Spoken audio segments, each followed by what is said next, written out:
வணக்கம். ஹாய், எப்படி இருக்கீங்க? இன்னைக்கு திருவண்ணாமலை கிரிவல பாதையில் இன்னைக்கு பௌர்ணமி.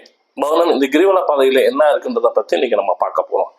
அதுக்கு முன்னாடி சப்ஸ்கிரைப் பண்ணுங்க, பெல் பட்டன் நமக்குங்க. வணக்கம். ஓம் நம சிவாயா வாழ்க வாழ்க, ஓம் சேஷானந்தம் வாழ்க வாழ்க, ஓம் சர்க்குருநாதர் வாழ்க வாழ்க. இன்னைக்கு திருவண்ணாமலையில் பௌர்ணமி கிரிவல பாதையில் இன்னைக்கு பார்த்தீங்கன்னா இன்னைக்கு லட்சக்கணக்கான பக்தர்கள் இங்கே வராங்க. அந்த பக்தர்கள் பார்த்தீங்கன்னா நம்ம தமிழ்நாட்டோட அதிகமாக ஆந்திரா, கர்நாடகா, தெலுங்கானா இந்த மாநிலத்திலிருந்து தான் அதிகமான மக்கள்கள் இன்னைக்கு வராங்க. இந்த இடத்துல பார்த்தீங்கன்னா சித்தர்கள், அதாவது பார்த்தீங்கன்னா கிரிவல பாதையில் சித்தர்களை மறந்து சித்தர்களோட இது இருக்கு அப்படின்றத சொல்றாங்க. அதாவது பார்த்தீங்கன்னா அவங்களோட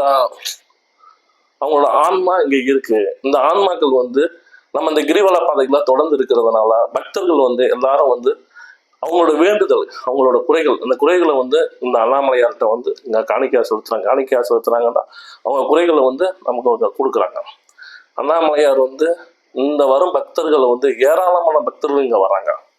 அவங்களோட குறைகள் எல்லாம் நிவர்த்தி ஆகிறதுனால இன்னைக்கு நம்ம ஊர்ல தமிழ்நாட்டில் திருப்பதிக்கு இணையா நமக்கு திருவண்ணாமலை இருக்கு அந்த அளவுக்கு. பட் நம்ம தமிழ்நாட்டு மக்களுக்கு தெரியலான்றது தெரியல.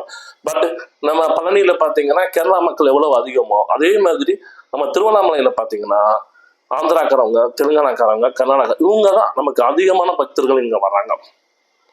சரிங்களா? இவங்களுக்கு அண்ணாமலையார் எல்லா விதமான சகல தரதுனால எல்லாரும் வர்றாங்க. சரிங்களா?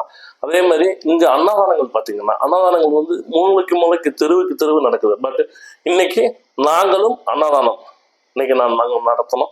இந்த அன்னதானத்துல கிட்டத்தட்ட ஏராளமான ஒரு 500 பேருக்கு மேல இன்னைக்கு நாங்கள் அன்னதானம் வழங்கணும். சரிங்களா?